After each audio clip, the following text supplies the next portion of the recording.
여러분 안녕하세요. 오늘은 저번 시간에 이미 들었겠지만 다음 주 민화 그리기 수업을 위해서 동양화 이론을 배우도록 할 거예요. 여기 제목은 나만의 민화이고 부제로는 뭐라고 써져 있죠? 그쵸? 부적 만들기라고 써져 있어. 부적이라고 해서 약간 거부감이 들 수도 있는데 옛날에는 민화에 그려진 사물들의 상징성에 자신이 원하는 소원을 이렇게 투영을 해서 담았기 때문에 민화를 부적이라고 해도 괜찮을 것 같아서 부제로만 부적 만들기를 넣었습니다. 그럼 민화에 대해서 조금 더 자세하게 알아보도록 합시다. 민화는 이거를 정의라고 할 수 있어요. 민화의 정의. 서민들이 희노애락을 담은 그림인데 희노애락이라고 하면은 서민들의 삶이라고 할 수 있겠지. 모든 사람들의 삶을 담은 그림이고, 그리고 서민들이 했기 때문에 소박한 그런 소망, 그리고 생활상의 모습들을 담았다고 할 수 있어.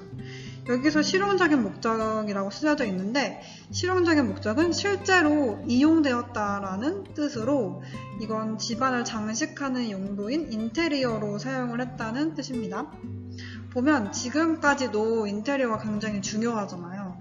집이나 회사 그리고 학교까지 이런 건물들을 꾸미기 위해서 미술작품을 사용을 하잖아요. 그림이나 조각상이 될 수도 있고 외부까지도 꾸미는 인테리어가 지금까지도 이어지고 있는데 그때부터 조선시대부터 이렇게 민화로 집을 꾸몄다는 것을 알 수 있습니다. 그 의미는 주로 건강, 장수, 출세라고 하면은 이제 학문을 닦아서 출세를 한다고 보면 되겠죠. 그리고 효도, 부부의 금슬, 신혼부부한테 선물을 주는 용도로도 사용이 되고, 벽사수는 잔잔바리의 병치레나 우리 가족들에게 닥칠 해를 물리치게 하는 그런 의미를 담고 있습니다. 그래서 막 할머니 할아버지 집에 가면은 현관 앞에 옆에 보이는 여기 보이는 호작도 같은 엄청나게 큰 호랑이 같은 거 본 사람 있을 거야. 그림으로. 이게 다 상징적으로 악기를 물리치고 우리 이제 가정이 행복하게 해주세요 라는 삶의 지혜를 볼 수가 있는 그림입니다. 그래서 우리도 이러한 걸 만들려고 할 거고, 그래서 지금부터 어떤 민화의 상징이 있는지 다양하게 알아보고 거기서 이렇게 쏙쏙 골라가지고 내 소망에 맞는 상징물을 선택하도록 할 겁니다. 그래서 민화의 상징 지금부터 시작하도록 하겠습니다. 첫 번째는 십장생도. 좀 어감이 그렇지만 10개의 장수를 상징하는 생물이라고 생각하면 될 거예요. 생물을 그린 그림. 아마 저번에 올렸던 국립중앙박물관 시한 그 고 이건희 회장의 소장품전 영상을 올렸었어요. 아마 목요일 금요일 든 친구들은 봤을 텐데 만약에 보고 싶으면은 여기 있는 그 재생 목록에 있을 거예요. 영상이. 그거를 한번 보면 되고, 그 영상을 본 사람은 본 적이 있을 거야 아마. 거기에 전시된 작품과 영상 속에 지금 보이는 작품이 동일한 것으로 볼 수 있어요. 십장생도는 그래서 오래오래 살았으면 좋겠다는 이제 선조의 마음을 담은 그림이라고 할 수 있겠죠. 옛날에는 과학이나 기술이 발달하지 못해서 사람들이 병이 들면은 치료를 하지 못했기 때문에 일찍 돌아가시는 경우가 많았기 때문에 극복하고 오래오래 살기 위해서 기원을 하는 마음으로 그림을 그려서 안방이나 사랑방 아니면은 선물을 주기, 장수를 상징하는 사물들이 뭔지 자세하게 알아보도록 합시다. 네, 보이나요? 이거는 스님이 사심으로 가지고 온 게 아니라 1박 2일에서 마침 십장생도를 가지고 활용한 문제가 있어. 십장생도의 퀴즈인데 지금 이 영상을 멈추고 유튜브 링크에 들어가서 한번 보고 왔으면 좋겠어요. 한 5분 30초 정도까지만 보면 됩니다. 다 보고 왔나요? 우리 1박 2일 영상을 보면 알겠지만 딱 퀴즈를 보고 오니까 눈에 그 퀴즈에서 나왔던 정답인 사물들이 보이는 것 같지 않아? 우리가 나중에 뭐 할지는 모르지만 우리 친구들이 연예인이 돼가지고 1박 2일에 딱 나갔어. 근데 지금 이 상황에서 배운 사물들이 생각이 나서 퀴즈를 맞추는 거야. 그러면 그냥 복불복이 아니지. 그냥 복복복 다 그냥 성공을 하는 거야. 그러니까 지금 한번 집중해서 보도록 합시다. 일단 첫 번째 사물이 아니라 자연이겠지? 보면은 여기 빨간색 해가 있잖아. 해가 있고 원래 달도 있는데 여기에는 달이 없는 것 같아. 영원함을 상징을 하기 때문에 영원함에 있어서 장수, 그러니까 오래오래 영원하게 살게 해달라는 그런 마음으로 이런 자연을 그렸고, 원래 해랑 달이 같이 있는데 여기는 해밖에 없네요. 그 다음에 하늘을 덮고 있는 이 황토색 구름인데 왜 황토색일까? 그치? 황토색 구름, 황사가 왔었던 것도 아니고, 그리고 그 사이로 보이는 산이 있고, 이게 바닥에 있는 거는 산이 아니라 돌입니다. 그 아래로는 우리 물이 있고, 물 속에서 헤엄치고 있는 이거는 거북입니다. 거북이가 격하게 헤엄을 치고 있죠. 그 다음에 여기 땅을 한번 보자. 땅에서 이렇게 물을 마시고 있는 사슴도 있고, 그냥 정말 여유롭게 걷고 있는 사슴들이 있고, 그 바위에 보면은 이게 있어. 빨간색 버섯인데 봤을 때는 조금 독버섯 같이 생겼지만 이게 영지버섯이라고 하고, 그리고 십장생에서는 불로초, 그러니까 불, 아닐 뿔, 늙을로, 늙지 않는 풀이라고 해서 이 영지버섯을 말해. 이런 것도 있어. 이게 불로초가 옛날에 진시황제가 자기는 너무 영원히 이러한 권위를 누리면서 살고 싶어서 신하들한테 불로초를 가지고 오라고 해. 그 신하들이 그때 가져온 불로초가 바로 이 영지버섯이기 때문에 그거를 따서 식물을 만들었고, 그 다음에 이어서 소나무. 소나무는 왜? 라고 생각할 수 있지만 어떠한 계절의 변화가 있어도 계속 푸르름을 유지하기 때문에 영원함을 이것도 상징을 해서 장수로 의미를 갖고 있어. 그 다음에 보일지는 모르겠지만 찾았을까? 이거야. 옆에서 있어가지고 잘 모를 수도 있는데 이거는 복숭아거든? 복숭아는 옛날에 동방삭이라는 사람이 있는데 이 사람이 서왕모라는, 그러니까 중국 서야, 서왕모라는 왕한테 복숭아 4개를 선물로 받았어. 보상으로. 근데 그 4개를 먹고 그 시대의 사람들보다 훨씬 오래 살았다는 설화가 있어. 복숭아가 장수의 상징이 됐고 70살까지 살았나? 근데 엄청 옛날에는 굉장히 빨리 돌아가셨기 때문에 70살이 장수를 한 거라고 하더라고. 그래서 그런 설화를 갖고 있는 복숭아가 그림에 들어가게 된 거야. 자, 봤을 때 이 한 폭에 엄청나게 많은 사물들이 있고 그게 모두 다 장수를 상징한다는 것을 알 수 있습니다. 자, 그 다음으로 또 다른 미나는 이 오른쪽에 있는 작품이야. 좀 나 때문에 좀 가려졌나? 이거는 너무 귀엽지 않아? 봤을 때 이 보이는 것처럼 고슴도치가 오이를 이렇게 털어가는 그림이야. 여기는 국화도 있고, 여기 보면 오이, 여기 조그만 오이도 있고, 오이. 얘가 바로 고슴도치야. 고슴도치가 오이밭에 딱 가가지고 자기 몸을 이렇게 뒤집어가지고 자기가 가지고 있는 가시로 오이를 딱 찝어서 갖고 나오는 거야. 그래서 이 고슴도치가 자기 자식한테 이 오이를 줬대. 그래서 이렇게 그림도 있고, 이러한 그림도 있고, 지금은 이렇게 어떤 사람들 그려놨더라고. 이거 원래 움직이는데 움직이진 않네. 이 고슴도치를 봤을 때 어떤 상징성이 있을지 조금 궁금하지 않아? 그래서 고슴도치는 이렇게 많은 가시를 갖고 있다고 해서 번영, 뭔가 많은 것을 누리는 것을 상징을 하고, 그리고 오이는 씨앗이 많기 때문에 그런 다복한 가정을 말한다고 해. 그래서 이걸 합쳐서 이 전체 작품의 뜻은 자손을 많이 낳아서 다복한 삶을 오래오래 살아라는 의미를 갖고 있어. 그 오래오래의 뜻은 이 국화가 가지고 있다고 해. 국화도 많은 세월이나 많은 계절이 지나도 항상 하얀 고귀함을 갖고 있다고 해서 이것도 장수로 많이 쓰이거든? 보면은 옛날 사람들이 되게 오래 살고 싶었나 봐. 그래서 이 그림의 뜻은 그렇게 오래오래 행복하게 살아라는 뜻이라고 갖고 있고, 이러한 것을 누구한테 선물을 줄까?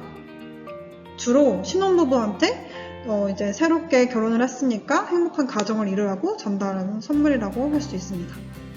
좋아요. 이런 민화는 아까 봤던 거랑 조금 달라. 이건 해탐노예도라는 작품인데, 아까 방금 본 거는 장수나 막 오래오래 살아라 이런 느낌이었다면 이거는 우리랑 조금 더 가까운 상징성이라고 할 수 있을 것 같아. 옆에 보이는 작품이 해탐노예도인데 이거는 이게 개거든? 개야. 개고, 개가 2마리고 지금 걔가 뭔가를 먹고 있는데 먹고 있는 게 뭐냐면 갈대에서 나오는 열매 같은 거, 곡식? 그거를 먹고 있는 장면을 그린 거라고 해서 해탐노예도라고 하고, 주로 선조들은 갑각류, 막 맛있는 거 있잖아. 게랑 새우, 뭐 갑각류 알레르기도 있지? 이러한 걸 합쳐서 갑질 알아? 갑질이라고 많이 들어봤지? 이거는 갑이라는 한자어인데 갑질이 뭐야? 갑인 좀 높은 지위에 있는 사람이 을인 자기보다 낮은 사람한테 약간 함부로 대하는 거를 말하잖아. 그때 갑이랑 갑각류의 갑이랑 들어보니까 그러니까 뜻이 비슷하네? 의미지. 불리는 게 비슷하네? 라고 해서 이러한 개나 새우 같은 갑각류를 높은 위치에 있는 자리를 상징을 해. 개는 지위를 상징한다고 했는데 두 개라고 하면은 슈퍼 갑이라고 할 수 있고, 그리고 이 벼는 벼라고 하는 왕이 하사하는 곡이랑 이름이 비슷하다고 해서 그렸다고 해. 그러니까 뭐야, 슈퍼 갑이 되라고 하는 거랑 그리고 왕이 하사한 거를 녹음을 먹게 해주세요. 좋은 그림 같지 않아? 보면은 이 깊은 뜻은 장원급제에 연달아서 2번 합격을 해달라고 하는 상징이 있어. 그리고 더 깊숙한 뜻을 보자면 걔가 옆으로 갔잖아. 옆으로. 근데 걔 보고 너 똑바로 걸어. 너 그냥 앞으로 직진해. 라고 하면은 걔가 앞으로 걸을까? 아니지. 그냥 계속 옆으로 갈 거 아니야. 이 정말, 이거 김홍도가 그린 거거든? 김홍도의 정말 깊은 뜻은, 그러니까 장원급제에서 합격을 해서 임금님 앞에서는 그럼 임금님 말만 듣는 간신이 되지 말고 자신의 소신을 갖고 일하는 신하가 되라는 의미도 있어. 감동적이지 않아? 그래서 이러한 상징성이 있다는 거 우리 알아두면 됩니다. 자, 앞으로 2가지 상징성이 더 남았는데 그 첫 번째로는 바로 어해도 중에 하나입니다. 물고기를 그렸다고 해서 그 물고기 그리고 해는 개해, 아까 방금 봤던 갑각류의 개의 해를 써서 해산물들을 그린 그림이라고 생각을 하면 돼. 그렇게 이해하면은 좀 쉽겠죠? 지금 보이는 이 작품 있잖아. 이거는 병풍 형식이라고 해가지고 약간 바람을 막아주는 역할을 하지만 거기다가 물고기를 그려서 미를 더한 그림을 그린 가구입니다. 물고기의 종류가 굉장히 많은데 막 파란색도 있고 막 널쩍한 것도 있고 비늘이 많은 것도 있고 거의 조선시대의 아쿠아리움을 가져다 놓은 것 같은 그림이에요. 그리고 주로 이 물고기를 그렸는데 방금 아까 튀어나온 이 물고기 바로 메기입니다. 메기가 시험의 성공을 의미한다고 해요.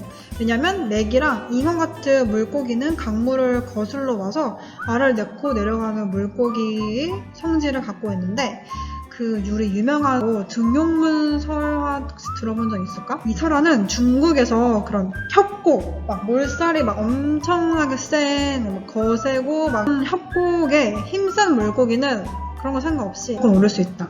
그런 힘든 과정을 거쳐서 그 협곡을 오르면 물고기가 용이 된다 라는 설화, 전설이 있어.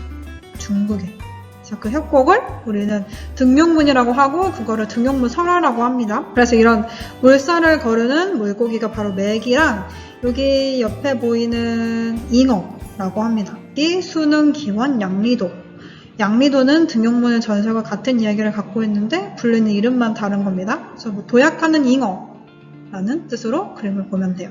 이 상징성을 알았으니까 자기가 어떤 그림, 어떤 상징을 그려야 하는지 감이 오고 있죠. 마지막으로 상징을 알려줄 건데 이거는 책가도라는 작품으로 이름에서 알 수 있듯이 책 그리고 그 한자 가는 서랍이라는 뜻을 갖고 있대. 그래서 딱 봐도 이게 좀 고급진 느낌이 있어. 다른 뒤에 가서 하나 그림 더 보여줄 건데 이건 좀 고급진 느낌이고 선비, 돈 많은 선비, 양반 이 공부를 아주 많이 하고 있다라는 거를 보여주고 있고 그리고 그 뜻이랑 하게 조금 더 깊숙한 뜻을 본다면 여기 보이는 화병은 무병이라는 뜻으로 장수를 상징을 하고 그리고 여기 도자기나 여기 보이나? 도자기나 괴석이 있어. 괴석은 괴상한 돌이라는 뜻인데 이건 옛날에 중국에서 들여온 수입품 같은 건데 그러니까 옛날에 수입을 한다는 거는 굉장한 재력이나 지위를 갖고 있지 않은 한 불가능한 거지만 이렇게 둘 중에 하나겠지? 하나는 나 이런 소장품을 갖고 있어. 나 돈 많아서 이런 거 중국에서 수입을 했어, 개인적으로. 그리고 두 번째는 나 이런 거 너무 갖고 싶어. 그래서 그림에서라도 내가 그런 것을 실현을 하겠다 라는 의미 두 가지를 있고, 근데 전체적인 뜻으로 봤을 때는 출세나 그리고 학문의 자랑 정도가 될 수도 있겠습니다. 이어서 그 다음 그림은 작은 느낌? 아까는 되게 큰 느낌? 근데 방금 본 거는 왕이나 사대부 될 거고, 더 재밌는 거는 일단 방금 본 거는 굉장히 컸잖아. 지금 본 거는 이 작은 칸에 많은 것이 들어가 있고, 지금 본 거는 서민들 거라고 할 수 있어. 서민들은 저렇게 큰 거를 갖고 싶지만 재료비나 집에 놓을 공간이 없었기 때문에 이쁘게 책을 쌓아놓고 그거를 전시한 걸 그렸습니다. 이건 주로 공부하는 선비들 방에 갖다 놓았겠죠?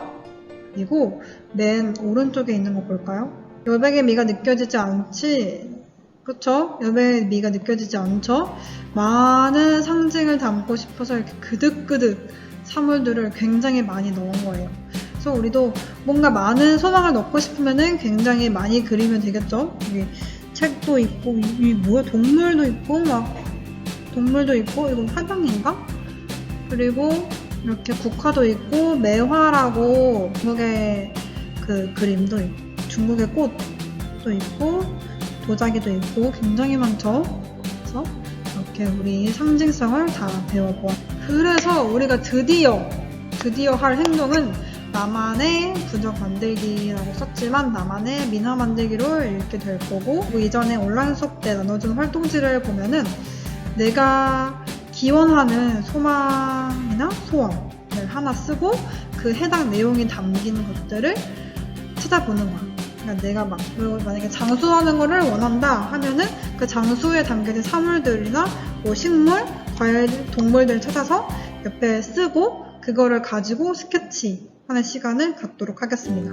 우리가 궁극적으로 완성된 작품은 바로 이겁니다. 이거를 이렇게 된 거 있잖아. 이렇게 된 거 잠깐만. 이렇게 약간 액자같이 된 거를 족자라고 하는데 여기 있죠. 일단 그림을 원하는 색종이 위에 붙이고, 좀 큰 색종이겠죠? 그리고 끈을 이렇게 달아서 딱 방이나 거실, 현관 전시하는 거지. 어떻게 될 것 같아요? 집에 걸어놓으니까 인테리어도 되고 내가 원하는 소망을 지나가면서 한 번씩 볼 수 있고 기원하고 하면은 언젠간 이루어지지 않을까요? 그쵸. 이번 작품은 조금 시간을 오래 갖고 정성을 들여서 그림을 그리고 완성품을 좀 완벽하게 나타내는 걸로 할 겁니다. 그래서 이러한 활동을 중간고사 수행평가로 하게 될 거예요. 또 수업 시간에는 이걸 이제 스케치하고 그림을 그리는 시간을 갖도록 합시다. 네, 오늘 수업 여기서 마치겠습니다.